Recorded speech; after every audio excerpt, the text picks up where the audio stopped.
আল্লাহ যদি আপনাকে তৌফিক দেয় জায়গা কিনার, আল্লাহর ওয়াস্তে কাউকে বলেন না, নিজের ভিতরে রাখেন। আল্লাহ যদি আপনাকে বাড়ি বানানোর তৌফিক দেয়, খুশি মনে কাউকে বলতে যান না, নিজের ভিতরে রাখেন। কোন একটা চাকরিতে ইন্টারভিউ দিয়েছেন, হুট করে খুশি মনে বলতে যান না, নিজের ভিতরে রাখার চেষ্টা করেন। গাড়ি কিনছেন, যা কিনছেন নিজের ভিতরে রাখেন।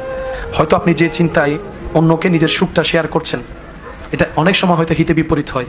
কারণ কেন বলছে এই কথাটা শুনতে একটু অড লাগলেও কিন্তু জিনিসটা বাস্তব। কারণ বদ নজর বলো একটা শব্দ আছে, আর মানুষের কাছের প্রিয় মানুষের বদ নজরটা একটু বেশিই লাগে, নজরটা একটু বেশিই লাগে। আর এই নজর ব্যাপারে নবী রহমাতুল্লিল আলামিন হাদিসে পাকে কিন্তু সাবধান করে গিয়েছেন। সেজন্য আপনার এই জীবন চলার পথে আপনার যাই আল্লাহ পাক দিয়েছেন, দিচ্ছেন, দিবেন, নিজের ভিতরে একটু কষ্ট করে সেভ করে রাখার চেষ্টা করবেন।